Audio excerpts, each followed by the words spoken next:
Habitat for Humanity is finding ways to create long-lasting and positive change to the lives of families in need in Santa Clara County. Stay with us to find out about Habitat and how you can help. Welcome to The Better Part, a program by and for seniors and devoted to exploring the many facets of those better years of our lives. The name of our program was inspired by a quotation from Robert Browning. Grow old along with me, the best is yet to be, the last of life for which the first was made.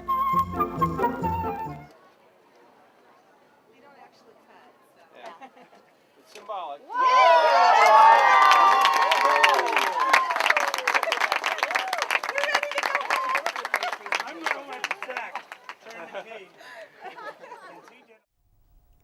Owning a home is the American dream, but out of reach for most low-income families. The Better Part would like to congratulate Habitat for Humanity Silicon Valley for completing their 50th home in Santa Clara County. Homes which change the lives of families in need. Homes built by volunteers of all ages. I'm Jeffery, and I'd like to welcome as my guest Jennifer Simmons, Habitat for Humanity Silicon Valley's Executive Director. Welcome, Jennifer, and thanks for joining us. Thank you so much for having me. This is a pleasure. So who started Habitat for Humanity? Well, it was not Jimmy Carter. A lot of people believe that President Carter was our founder, but he in fact is just our most famous volunteer. And Habitat for Humanity was started by a gentleman named Millard Fullard and in Georgia, and it was out of the idea that the community could come together and help a family build and own their own home. He had seen this done in other places and felt that, kind of similar to a barn raising and whatnot, that a community could come together and help those less fortunate build and own their own homes. And you've got now to 50 homes in Yes. Silicon Valley. We have. It's quite exciting. And what I like to tell people is it's not just Habitat who does that. We could not do our building without the community. All of our fundraising and comes from the local community. All of our volunteers come from the local community, and our families come from the local communities. What's the mission of Habitat for Humanity, and how long has the Silicon Valley chapter been in operation? Our affiliate's been in operation for about 23 years. We started here in the 80s, and we've been building ever since, and our mission is to help strengthen families and communities for generations to come. We do that through helping provide families the opportunity to build and own their own homes, and we're able to do that by using community volunteers to help build the home. About 80% of the home is built through volunteer labor, and we fundraise for the cost of the home through the local community. 50 homes. That's Yes. a lot of homes. It is. And it takes a lot of volunteers to do that. Yes. And I really think that it would be good to pay tribute to some of the people who have helped make that happen. Sure. We have a tremendous team. We could not have done it without our regular volunteers. These are people who come out at least once a week. They're our core group of volunteers. And people will say, you know, can I come volunteer for Habitat? And I say, yes, the average age during the week is 75. Come on out. I'm Ray Mensing, and I have about 4,000 hours with Silicon Valley, but earlier I worked with Peninsula Habitat. What's special about working with Habitat? Everything. Hi, my name's Jim Loos. I've been doing this for 12 years, one day a week in between my golf games. And I enjoy it every day. And it's good to see the families get in and finally get what they're after. Hi, I'm Barbara Snyder, and my husband and I have been here every Wednesday on this. We've put in several thousand hours in Silicon Valley Habitat, plus we've done it worldwide, including 3 years in Eastern Europe with Habitat. Also, there are community partners. Our last set of homes was completed in the city of Santa Clara. We could not have done it without their help in finding land and financing. And then the community. We work a lot with corporations in the area, with foundations, and other resources to help to fund and build the homes. And then, of course, our staff, I would like to say, helps a lot. And we have a special person, Patrick Hamm, who has helped build almost all of the 50 homes and has been with us for about 17 years. So he's a wonderful person, leader, and I think is part of the reason our volunteers keep coming back. And I do know that you dedicated the 50th home to Patrick. We did. And there was a plaque on the wall. Yes. Patrick, I know this is a very, very happy day for you. Did you know anything about the plaque? No, I knew absolutely nothing about it, but I will get even. So how did they hide it from you? It's actually fixed to the house. I have no idea, but I'm going to be more careful in the future and monitor him closer. What's it like working with Patrick? Very, very enjoyable. Very enjoyable. Did he know anything about this plaque? I don't think so. I don't know. It's hard to say, but I don't think he did.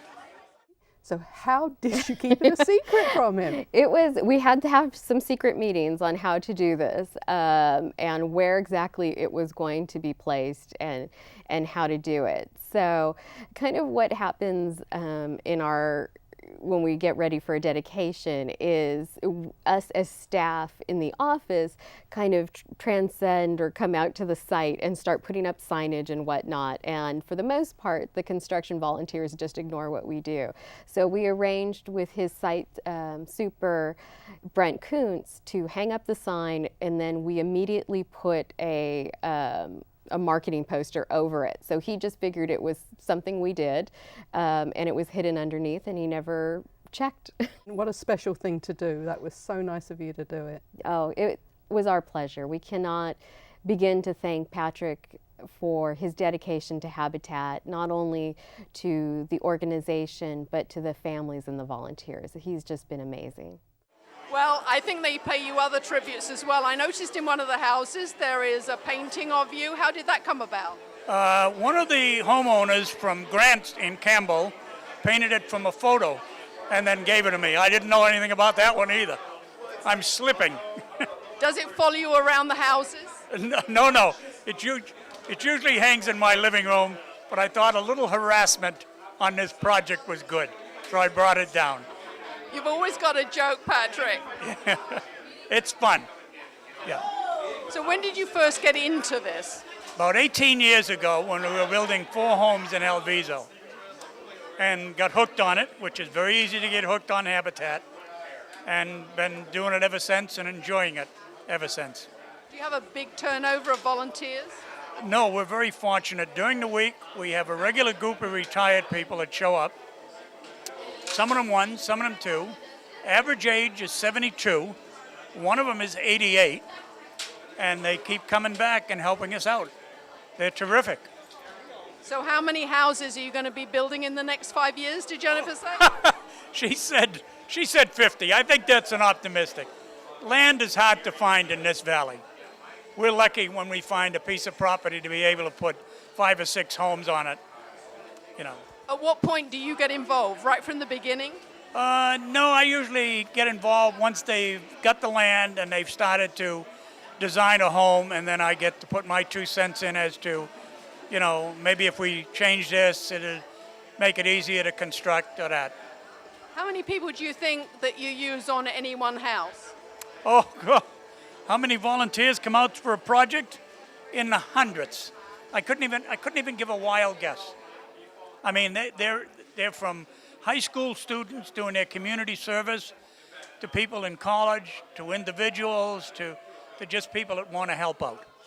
Have you got any special funny story about one of the programs? No, it's just a joy. Every bit of it is a joy. So everything goes smoothly? Every day's a holiday and every meal's a banquet. I have to tell you, you're a remarkable person, and I really thank you on this busy day for taking the time to speak to me. It's my pleasure. It's a load of fun. Thank you. And we even have some specialty crews at this point. We have our crew of electricians, crew of plumbers that we will schedule out onto the different sites. And from what I understand, I don't think any of the people on those crews had that as a trade in their working career, that this is all something that they've been taught by Habitat and have learned over the years, and now are what we call master builders. You mentioned the families. They actually also volunteer. They have to do so many hours, I believe, on their homes. Yes. How many hours do they have to do? A minimum of 500 sweat equity hours. And I say a minimum because if they finish all of their sweat equity hours in the beginning, we still require them to work on the home. Our idea is that through helping to build their home, that they'll also understand how it was put together and be able to maintain it in the future. What I find is they enjoy coming out, they enjoy being with the volunteers, and they enjoy participating in building their own home. So they go above and beyond what's required of them. And I'm assuming none of them really are builders themselves. So No. any skills that they learn help them maintain their own homes. Definitely. Usually when we start the orientation in the beginning, we start it with a safety talk and how to use tools, because a lot of the families have never picked up a power tool, used a hammer, and don't know anything about construction. So through the process of building their home, they learn all of those skills, and we hope that someday, if a hole gets put in the wall, they'll be able to cut it out and repatch it without calling us. Good. They probably know more than I know about how to keep my own house up to date. Well, learning how to do things on the house is a skill that we have to pick up, Definitely. and what better way to do it than from experts? Oh, definitely. And another thing really is financial. Until you've owned a home, you don't know how much money you're paying out. Exactly. So do you teach them fiscal responsibility? Definitely. Our process is kind of two-step. We pick the families very early on. Most of the time when you purchase a home, it's a very quick process. For us, they're selected before the home is built so they can participate in the building. And then over that time period, we also do a series of training courses. They have to do credit counseling, budgeting, fiscal responsibility, and conflict resolution.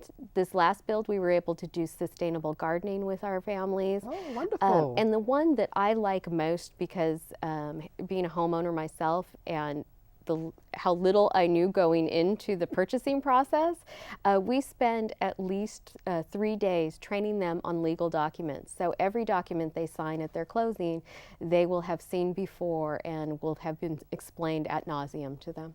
That's very So, useful. yeah. Do they know which home is going to be theirs, and do they work on each other's homes or what? They don't usually know. If we have multiple homes going at one time, they may have an indication by their family size. But if we have similar size families and say three-bedroom homes, they won't know exactly which is theirs until the very end when we're starting to pick out finishes. So it's very communal. They're there, they're working on each other's homes. So the idea is that they put equal effort into every part of the build. How do you find the land, and who pays for that? The land is very challenging. We usually work with the different cities in Santa Clara County, either to see if they have surplus land, or if the county has surplus land, or if they have funding available for us to purchase property. So it's either one or two ways. We look for our city partners. Each city has to create or has goals on creating affordable housing in their area. So we work with them to try to either find the property and use their housing funds to purchase it, or if they might have some excess property that will work. How do you figure out what types of building you're going to be putting on these plots of land? Sure, we have some of our own standards on size, and we try to to build a decent, simple, affordable home. So there's not a huge amount of bells and whistles in our homes, but we also look at the surrounding neighborhood. So the first thing that we'll do when we start the design process is go out to the neighborhood, take pictures of the surrounding homes to make sure that our design fits well within the neighborhood. Our goal is that when you drive by, that you don't see a Habitat home, you just see a great home. And we want our homeowners to fit in with the rest of the neighborhood. The people that have the homes, how do you find them? How do they apply for the homes? Usually the cities that we build in require that they live or work within the cities that we build. So we don't maintain, say, a list and the next person up on the list gets a house. We go out and we recruit per build, but if you have ever applied for a Habitat home with Habitat, we keep you in a database and we let you know of every upcoming build. So, for example, we're starting the process in Cupertino. We'll be building in Cupertino next year and probably starting the family selection sometime next year. But right now we're holding a series of workshops on how to become a Habitat homeowner. At these workshops, we go over what are the things that we look for, the financial criteria, and the willingness to partner, and some of the other program pieces, and help families get prepared so next year they can show up, they can fill out an application and get into the process.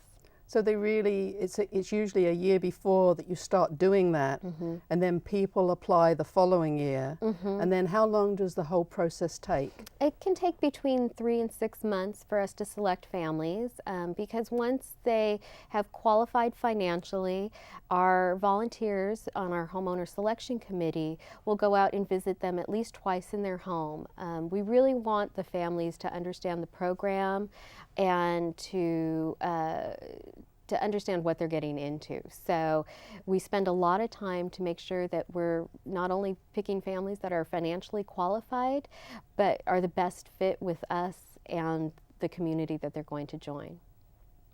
At the 50th celebration, 50th home, I met Mary Hughes. Yes. And she was the chair of the family selection committee when it first started. Yes. And she explained the procedure to me. We advertise and we hold community meetings and invite applications, and then we have to process the applications in several steps until we get down to the ones who are financially qualified, and then we interview them. We do home visits and interview them. They have to live in substandard housing, and that's a term of art. Either because the house itself has physical problems. It could be the electrical system, windows that don't lock, could be neighborhood problems, an unsafe neighborhood. Could be issues where someone is living in a house that doesn't suit their needs because they have a disabled member. And for instance, if a wheelchair has to be carried up 2 flights of stairs, that's not adequate housing. They have to have a solid work history, they have to have a steady income, and they meet the minimum income requirements, and it varies from project to project depending upon the cost or projected cost. And they have to have good credit. So we look for all of those things, and then everyone that qualifies, the committee also, by doing the home visits, 2 sets of visiting teams at 6 people get a chance to meet them, and we discuss them and vote. Do the family selection committee make the final decision? They do.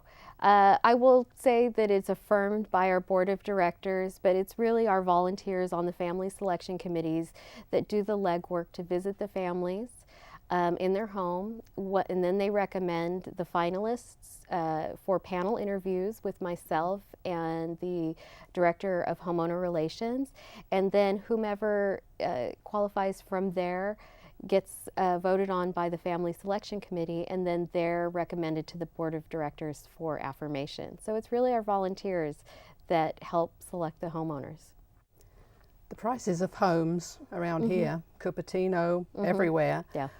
pretty expensive, which means that they have to be sold under market value for the low-income families to afford them. How does that work? Well, we have some criteria that is dictated to us by the Housing and Urban Development from the U.S. government.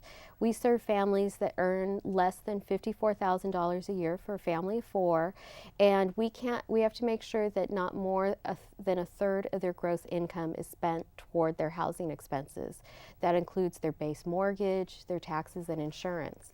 So we have some modeling that we do based on the number of bedrooms and family size that then we use to set the home price and make sure that it's going to be affordable for the families that will apply. Do you put any furniture or anything into the house? Not usually.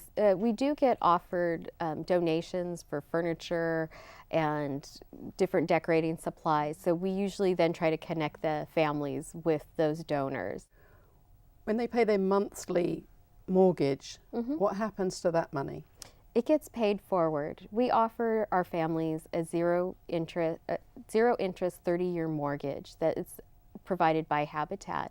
So when they make their payments, those payments go directly back into our building efforts for the next Habitat family. Where does the money come from?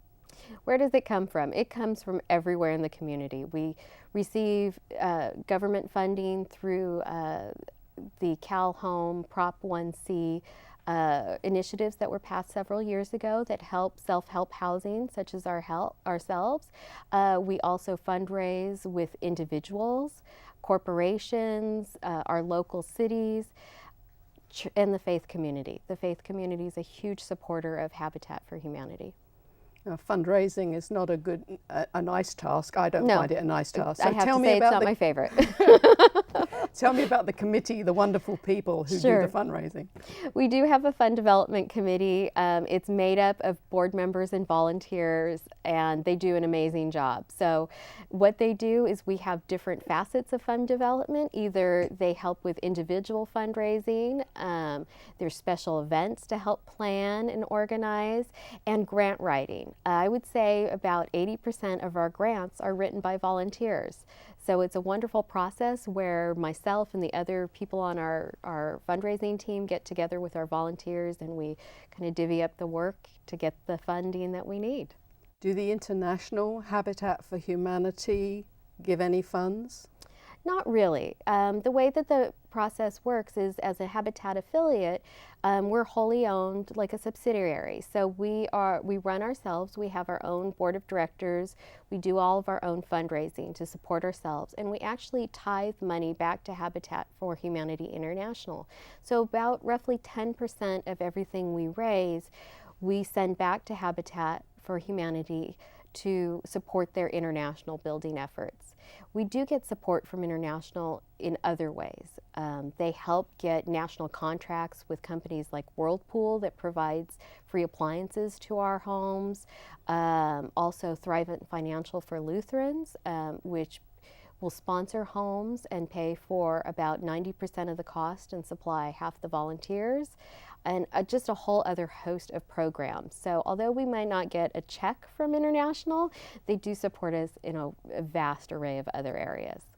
You've just started your first green project. Yes. Totally green project. Yes. Mm-hmm. So how does that vary from traditional building? Well, it's kind of funny. A few years ago we said, well, you know, green is really popular. We should start researching and looking into this. And what we found was our projects that were currently under construction were already green and meeting the green standards. It had been a long time value of ours that not only do we help sell an affordable home to our families, but that we make that home affordable for them long term. So we started putting in solar, tankless water heaters. We look at the landscaping to make sure that we're using as little water as possible. So we decided on our Morgan Hill build, which is currently under construction, that we would seek Green Point rating, which is the California Residential Green Certification. For us, it's the first step toward green rating process, and we're hoping to have the Cupertino project be our first LEED certified project, and that's more of a national certification. So you'll have a lot of contact with the city of Cupertino during that process. Oh, definitely. We are now. They're our biggest friend right now in working through the design and development. I read something that said that you're going to do 50 houses in 5 years. How are you going to do that? Well, it's going to take a lot of money, but also just the volunteers and time. One of the programs that we're looking at participating in that will help us toward that goal is through the National Stabilization Program. You may have heard that there's a lot of foreclosed homes out there on the market. Absolutely. And our federal government has stepped up and is providing funding to nonprofits like ours to help purchase and rehab and then sell those homes. So we're hoping to participate in this process, and what's exciting for us is we can make a big difference in a short amount of time, because we won't be building the home from scratch, but we'll be rehabbing it, making it green, and then be able to sell it to a family with very low income.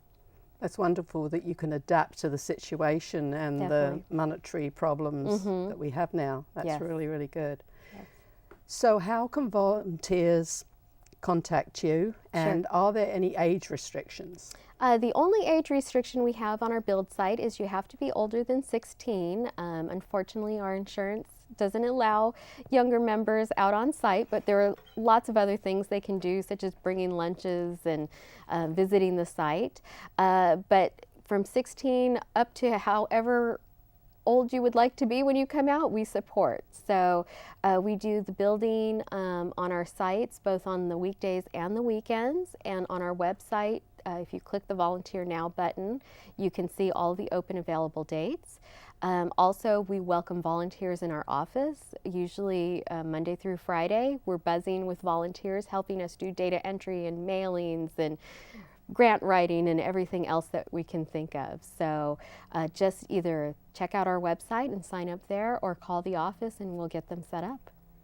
You're doing an absolutely wonderful job. Oh, thank you. And when I was at the 50th, I heard one homeowner say that she defines her life as before Habitat and after Habitat. And you're doing a great job. Thank and you.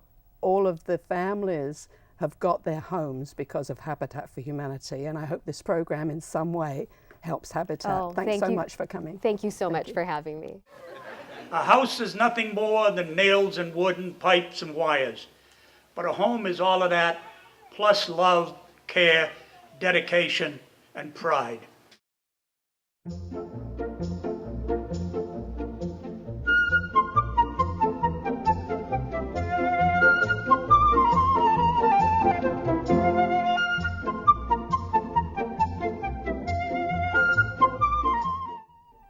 If you would like a copy of this program or any of the Better Part programs, please contact us through the Cupertino Senior Center, 408-777-3150, or visit our website, www.thebetterpart.com. A selection of our programs are also available through the Santa Clara County Library System and on YouTube. I'm Jeffery for The Better Part, and I thank you for watching.